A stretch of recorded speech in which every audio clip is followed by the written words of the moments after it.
तुरंत से प्रभाव से हटाया जाए और जो हमारे जितने भी हम सब लोग हैं, हमारा पहला अधिकार है। गर्ल्स हॉस्टल बंद तो नहीं हुआ है, जो उन्होंने हमारी पोस्ट खत्म कर दी है। गर्ल्स हॉस्टल अभी भी चल रहा है, लड़कियों की सिक्योरिटी के लिए हमें रखा गया था, लेकिन हमें इनको बाहर कर दिया गया है। नमस्कार, टीन्स भारत देख रहे हैं आप। मैं हूं रमेश सिंगटा। लॉ यूनिवर्सिटी से सीधे तौर पर 43 कर्मचारियों को जो दैनिक वेतन भोगी के तौर पर अपनी सेवाएं दे रहे थे, कहां तो वो अभी नौकरी कच्ची थी, पक्की नौकरी की राह ताक रहे थे, लेकिन इनको सुबह पता चलता कि अब वो नौकरी पर नहीं है।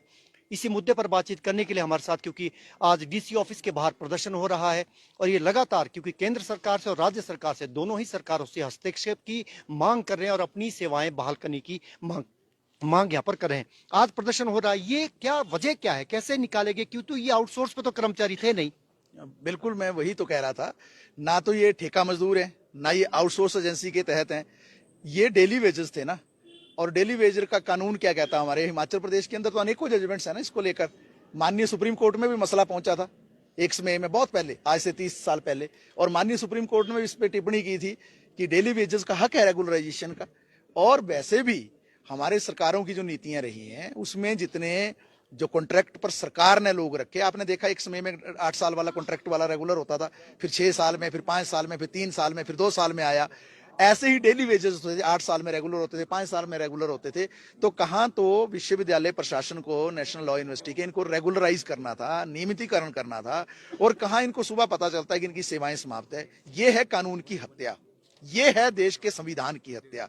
देश का जो कानून है 1947 का, जिसको औद्योगिक विवाद अधिनियम कहा जाता है, और औद्योगिक विवाद अधिनियम जहां जहां कर्मचारी मजदूर काम करता है वो उसके दायरे में आता है। स्पष्ट है ये उसमें कानून में लिखा हुआ। वो क्या कहता है कि ऐसा जो पक्के किस्म का काम है, इसमें जो मजदूर नौकरी पे लग गया, उसको नौकरी से नहीं निकाला जा सकता, वो उसको ठेके पे भी नहीं दिया जा सकता, उसको तो आउटसोर्स भी नहीं दिया जा सकता। यहां था भी नहीं वो। खैर, अब दिक्कत क्या थी कि यहां ये रेगुलर होने चाहिए थे, लेकिन एकदम से प्रशासन ने हायर एंड फायर को लागू करके, हायर एंड फायर का मतलब ये है कि जहां कोई अपनी मनमर्जी से चीजों को करना शुरू कर देते हैं। अब कानून की दृष्टिगत चला जाए तो उसमें एक नोटिस भी होता है, कानूनी प्रक्रिया भी है, वो तो अपनाई नहीं गई। वो भी वहां होगी जहां ठेका मजदूर है या आउटसोर्सिंग एजेंसी है या काम खत्म हो रहा है। कितना समय इनको, ये कुल कर्मचारी कितने हैं? 43 है कि इनकी संख्या ज्यादा है, या और भी कर्मचारी जिन पर ऐसे ही तलवार लटकी हुई है? और क्या इस तरह के प्रदर्शन अब उस यूनिवर्सिटी के अंदर भी होंगे? कहाँ मुद्दे को उचित मंच पर, आपने कहा कि श्रम प्रवर्तन अधिकारी के समक्ष में मुद्दे को उठाया गया है? नहीं, देखिए, ये तो 43 कर्मचारी है, आपको मालूम है, और ये सबसे गरीब मजदूर हैं, जो सफाई का काम करते हैं, जो हॉस्टल अटेंडेंट का काम करते हैं, जो सुरक्षा कर्मी का काम करते हैं, जो टेक्निकल स्टाफ के रूप में कारपेंटर हैं, या वहाँ इलेक्ट्रीशियन है, या दूसरे टेक्निकल काम करते हैं, ड्राइवर्स हैं, और भी मजदूर हैं। तो ये तो 43 तो निकाल दिए, लेकिन ये तलवार तो, जैसा आपने कहा, कौन बचेगा इससे? जब एक प्रक्रिया शुरू होती है किसी भी संस्थान के अंदर, तो एक हौसला मिलता है प्रशासन को कि वो अपनी आपाधापी शुरू करे। तो ये तो आने वाले समय में भी जो वहां मजदूर आएंगे उस पर भी ये तलवार लटकी रहनी है। अभी जो ये मसला, इस मसले को लेकर हम जो है, जो केंद्रीय श्रम प्रवर्तन अधिकारी जो शिमला में बैठते हैं लॉन्गवुड में, उनके समक्ष इस विषय को हमने उठाया है। हमने चंडीगढ़ में भी एएलसी साहब को, डीएलसी साहब को, जो वहाँ रीजनल लेबर कमिश्नर आरएलसी साहब हैं, उनके पास भी इस विषय को हमने उठाया है। और हम जो प्रदेश का जो श्रम विभाग है उनसे भी हमने बातचीत की है, क्योंकि मसला बेसिक ये है कि ये केंद्रीय विश्वविद्यालय है, लेकिन ये भी सच्चाई है कि जब ये जमीन दी गई, जब एनओसी मिली, जब उद्घाटन हुआ, और सरकार जो पूरी प्रक्रिया इस विश्वविद्यालयों की स्थापना में लगाती है, तो प्रदेश सरकार का भी इसमें एक भूमिका होती है। तो प्रदेश सरकार भी ये पल्ला नहीं झाड़ सकती है कह के कि हमारी भूमिका नहीं है इसमें। उनकी पूरी पूरी भूमिका है। और सबसे बड़ी भूमिका यह है कि प्रदेश सरकार ने स्वयं एक औद्योगिक नीति बनाई हुई है, जिसमें लिखा हुआ है, कागज पर, नोटिफिकेशन पर, ऑन रिकॉर्ड लिखा है, 80% रोजगार जो है हिमाचलियों को मिलना चाहिए। और ये भी उसमें ऑन रिकॉर्ड है कि हिमाचली ही है और स्थानीय लोग, उन्होंने तो, वो ऐसे लोग भी होंगे जिन्होंने जमीनें दी होगी यूनिवर्सिटी को। निश्चित तौर से दिए हैं। वहां इस विश्वविद्यालय को तो अभी बनाया जा रहा है ना, पूरी तरह से बना नहीं है, कुछ साल ही तो हुए इसको स्थापित हुए। तो वहां के लोगों ने जो पूरा उसमें जमीनें देने से लेकर जो दूसरी मदद की है, कुर्बानी दी है। आपको पता है हिमाचल के पास बहुत कम जमीन है, और उस कम जमीन में जब उसकी जमीन को भी लिया जाता है और स्थानीय लोगों को एक तरह से डिस्प्लेस भी किया जाता है, तो हिमाचल प्रदेश की सरकार की ये भूमिका बनती है कि यहाँ, क्योंकि उद्योग उस रूप में नहीं है, तो जहां जहां इस तरीके का काम हो रहा है वहां वहां के स्थानीय लोगों को जो रोजगार मिले, वो औद्योगिक नीति कहती है वो स्पष्ट रूप से। स्थानीय लोग का जिक्र है, हम प्रभावितों से भी बातचीत करते हैं। जो लोग यहाँ, हम कोशिश करेंगे उनसे बातचीत करने के लिए। कोई आप में से कोई बोलने को, जो क्या पूरा मसला है क्या ये आप लोग बताएंगे? ये मुद्दा जो प्रभावित है, आपको भी पहले तो नौकरी से आपका बहुत बहुत धन्यवाद सर, आपने हमारी बातें सुनी यहाँ पे। नहीं, ये तो हमारा दायित्व बनता है, लेकिन रोजी रोटी आपकी खतरे में आ गई है, तो ये तो एक बड़ा मसला है। स्थानीय लोगों के हक, सरकारें करती है बात, रोजगार की बातें करती है, यहाँ तो रोजगार ही आप लोग का छीन लिया। बिल्कुल सर, और हम लोग जितने भी है, तो हम 3 साल से वहाँ पे सेवा दे रहे थे, और मतलब कुछ एक लोग हमारे भाई लोग हैं वो 5 साल से सेवा दे रहे थे। तो मतलब हमने कंटिन्यू भी वहाँ पे 1.5 साल तक कंटिन्यू किया हमने। मतलब जो हमारे को ब्रेक थी, 1.5 साल बाद उन्होंने हमारे को ब्रेक शुरू की 90 डे के बाद। और फिर मतलब जितने भी यहाँ पे लोग हैं वो क्लास 4 और 3 के लोग हैं, और सबने मतलब जो जिसकी जो पोस्ट थी ना, उसके अलावा भी काम किया वहाँ पे। मतलब उस पोस्ट से हट के भी काम किया, मतलब इतना काम किया, 12-12 घंटे ड्यूटी दी, और नाइट में भी ड्यूटी दी। हमारी बहनें यहाँ पे महिलाएं, इन्होंने 12 घंटे ड्यूटी दी, और 6 महीने तक शुरू में जब वहाँ पे लगे तो 6 महीने तक वहाँ पे इनको छुट्टी तक नहीं मिली, किसी को छुट्टी नहीं मिली। तो और उन्होंने फिर उसके बाद क्या किया, 1.5 साल बाद उन्होंने हमारे को विदाउट पे करना, अगर हम छुट्टी लेते थे तो विदाउट पे करना शुरू कर दिया। और फिर उन्होंने आप क्या कहा, एकदम छटनी कैसे की, एकदम नौकरी से क्यों नहीं? उन्होंने ये किया कि पहले कुछ गैप में किए, धीरे धीरे। कुछ हमारी ये बहनें थी, जैसे इनको अटेंडेंट थे, इनको 6 महीने हो गए, इनको पहले इनको बाहर किया। फिर हमारे उन्होंने जो रिन्यू करते थे, वो हमारे लेटर रिन्यू किए जाते थे आगे जो, तो उन्होंने मतलब 31 दिसंबर तक किए। तो 31 दिसंबर के बाद उन्होंने कुछ भी नहीं आगे किया। आपकी जगह क्या और रखे जाने वहाँ क्या? फिर हम मतलब आजकल वहाँ पे बच्चों को छुट्टी होती है, हम चुप थे, हमने कुछ नहीं किया। मैं क्या 9 फरवरी तक ऐसा सुना था कि वो बुला लेंगे, पर फिर उन्होंने साइट पे पोस्टें क्रिएट कर दी, और वो की आउटसोर्स, और फिर वो दैनिक वेतनभोगी की और पोस्टें कर दी। तो आगे उनके पास पैसा नहीं है, एक साइड से वो हमारे को बाहर निकाल रहे हैं, और दूसरी साइड से वो पोस्टें क्रिएट कर रहे हैं। अब आप खुद ही देखिए सर, आप लोग की क्या मांग है, क्या चाहते हैं आप लोग, क्या चाहते हैं?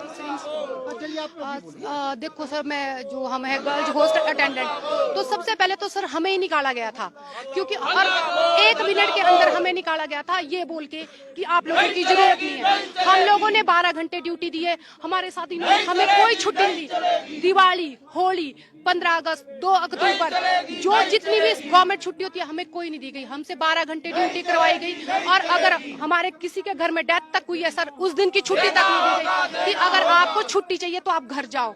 तो हमारे साथ हर जगह हरासमेंट हुई है।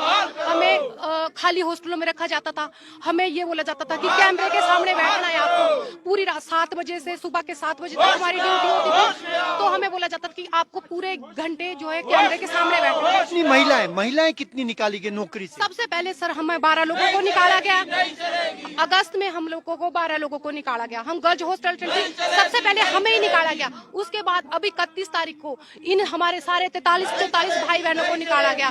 तो हम लोगों का केस तो कोर्ट में विचाराधीन है अभी, लेकिन इन लोगों के साथ भी ऐसा ही हुआ। अब हमारी जगह जो है वो नई पोस्टों को भर रहे हैं। हमारी जगह में पीएन, जो रेगुलर पीएन है, उनसे काम कराया जा रहा है, उनको डरा धमकाया जा रहा है कि अगर तुम नहीं करेंगे तो तुम्हारे को बाहर निकाल देंगे। क्या चाहते हैं आप लोग? हमारी मांगे सबसे पहले है कि जो ये नई पोस्टें भर रहे हैं उनको एकदम से तुरंत से प्रभाव से हटाया जाए, और जो हमारे जितने भी हम सब लोग हैं, हमारा पहला अधिकार है। गर्ल्स हॉस्टल बंद तो नहीं हुआ है, जो उन्होंने हमारी पोस्ट खत्म कर दी है। गर्ल्स हॉस्टल अभी भी चल रहा है, लड़कियों की सिक्योरिटी के लिए हमें रखा गया था, लेकिन हमें इनको बाहर कर दिया गया है ना। तो अब सर हमारी प्रशासन से, हमारे कुलपति से, हमारे रजिस्ट्रार से, हमारी यही एक अभी हम उनको मतलब शांतिपूर्वक जो हमारा ये प्रदर्शन है उसको हम शांतिपूर्वक तरीके से कर रहे हैं। अदरवाइज इसके बाद अगर वो हमारी तुरंत प्रभाव से उन पोस्टों को नहीं हटाते हैं तो हम जो है उधर अपनी यूनिवर्सिटी के अंदर इस रैली को लेके जाएंगे और हमें अपना न्याय चाहिए सर। हमने 12 घंटे ड्यूटी दी है, हमने अपने बच्चों को दिवाली को हमने बोला रजिस्ट्रार सर को कि सर हॉस्टल में कोई बच्चे नहीं है, कोई लड़की नहीं है, तो हमें छुट्टी दी जाए। लेकिन रजिस्ट्रार ने सर ने ये बोला कि आप लोगों को हॉस्टल में ही रहना पड़ेगा, अदरवाइज आपके पैसे काट दिए जाएंगे। हमारे में से सिंगल महिलाएं, कितनी सिंगल महिलाएं, कितनी विडोज हैं। हम सब अपने घर की सिर्फ एक, हमें 7 बजे से 7 बजे तक की ड्यूटी दी गई थी। अब आप बताओ हमें कि हम सुबह 7 बजे कहां से पहुंचे? हमें तो वहीं पे रूम लेना था, हमने रूम लिया और हमें 1 मिनट में ये बोला गया कि आपकी जरूरत नहीं। हमने रजिस्ट्रार सर से बात की। ये हुआ तब है सर जब हमारे जो बीसी मैडम थे वो वहां से अपना समय पूरा करके चले गए और उन्होंने एडिशनल चार्ज जो है वहां के अधिकारियों को दिया। जैसे ही वो लोग अपने कुर्सी पे आए, उन्होंने सबसे पहले जो है हमें ही बाहर कर दिया गया और ये बोला गया कि आपकी जरूरत नहीं है। जब मैंने ये बात की वहां पे जाके कि सर हॉस्टल तो चल रहा है, गर्ल्स लड़कियां तो आ रही है, तो हमें क्यों बाहर का? बोले आप लोगों की जरूरत नहीं है, हमारे पास पैसा नहीं है। फिर आउटसोर्स पे आपकी जगह आउटसोर्स के लिए बिल्कुल सर, अब इस लेडीज सिक्योरिटी के लिए बोल रहे हो कि हमें उसके लिए सर पैसा कहां से आ रहा है? ये बोलते हर वक्त ये बोलते कि हमारे पास पैसा नहीं है, पैसा नहीं है। सर पैसा क्या गरीब मजदूरों के लिए नहीं है पैसा? इनके प्रोफेसरों के लिए 1.5 लाख आ रहा है, ये कहां से ले रहे? क्या ये हमारी मजदूरी नहीं देते? अगर हमसे 12 घंटे का 25 रुपए बढ़े, सरकार के 25 रुपए बढ़े, हमारे किसी भी मजदूर किसी भी भाई से सुन लो कि किसी को उन्होंने 25 रुपए दिए क्या? उनके सब जितने उच्च अधिकारी है सबको पैसे मिले हैं, सबके इंक्रीमेंट लगे हैं, लेकिन सर हमें ही हो रहा है ये। हम मजदूर है, हम गरीब है, तो हमारे साथ हमारे जितनी महिला है सर, हमें रहने के लिए वहां पे कुछ नहीं था, वॉशरूम की कोई सुविधा नहीं थी। ये बोलते थे कि जहां सब जा रहे वहां जाओ, हम लेडीज नहीं है, हमें कोई दिक्कत नहीं होती थी। सर हमें ना ये बोला गया कि आप नाइट ड्यूटी करते हैं तो आपको नाइट ड्यूटी में आपको बैठना है, आपको 12 घंटे कुर्सी पे बैठ के रहना है। क्या सर 12 घंटे में हमें वॉशरूम नहीं जाना है? 12 घंटे में क्या हमें कोई दिक्कत नहीं हो सकती सर? लेकिन हमारी बात वहाँ पे जो बैठे उस टाइम देखो, जो नवनिर्मित वो है कुलपति जी हैं हमारे, वो अभी आए हैं। हमें उनसे पहले निकाल दिया गया था। हमने सबके सामने अपनी बात रखी, लेकिन सर ये हुआ कि हमारी बात किसी ने नहीं सुनी। अब हम मीडिया के माध्यम से मैं सारे जितने भी ये ठेकेदार हैं जो आउटसोर्स पे, मैं मीडिया के माध्यम से जितने भी है आउटसोर्स ठेकेदार है और जो ये हमारे प्रशासन जो भर्तियां करवा रहा है, मेरा उनको पहले तो अनुरोध है, और अगर वो इस अनुरोध को नहीं मानते हैं तो हम इस धरना प्रदर्शन को आगे बढ़ाएंगे, क्योंकि जब हमने काम किया है तो हमें मिलना चाहिए ये प्रायोरिटी। और सबसे बड़ी बात कि इतने सारे मजदूरों को निकाला है, इन्होंने दिन रात मेहनत की है। हमारे प्लम्बर भाई हैं जिन्होंने 6 साल काम किया है, 6 साल काम किया है इन्होंने। वहाँ से निकाला गया है, किस तरीके से छटनी की गई वहाँ? सर मैं 17 सितंबर 2019 को प्लम्बर के पद पर कार्यरत नियुक्त हुआ सर वहाँ पे। तब से लेकर 5 साल 58 दिन मैंने वहाँ यूनिवर्सिटी में 24 घंटे ड्यूटी करके, और 3 साल कोई भी छुट्टी वीकली ऑफ मुझे नहीं दिया गया सर। 3 साल में कोई भी वीकली ऑफ नहीं। 365 दिन पूरे दिए गए सर। जो साथ के लगते हुए जो मेरे सहयोगी मेरे साथ लगे थे वो मेरे से पहले ही रेगुलर कर दिए सर। तो कोई 1.5 साल में रेगुलर किए, कोई 3 साल में रेगुलर किए। जब मैंने इसके बारे में बात की सर तो उन्होंने कहा, कहते तेरे दिन कहते बहुत ही कम है, 2-3 दिन कम किए सर। और दूसरा मेरे यूनिवर्सिटी प्रशासन से मेरे साथ एक और धोखा दिया सर। जब मैं 17 सितंबर 2019 को यूनिवर्सिटी में नियुक्त हुआ तो 5 अक्टूबर 2020 तक ही दिया मुझे। जब मैंने बोला मैं आगे का, तो सर मुझे सैलरी किस चीज की आई? मैं कंटिन्यू सर्विस कर रहा हूँ सर डेली वेजेस में, लेकिन मेरा 114 दिन खा दिए सर।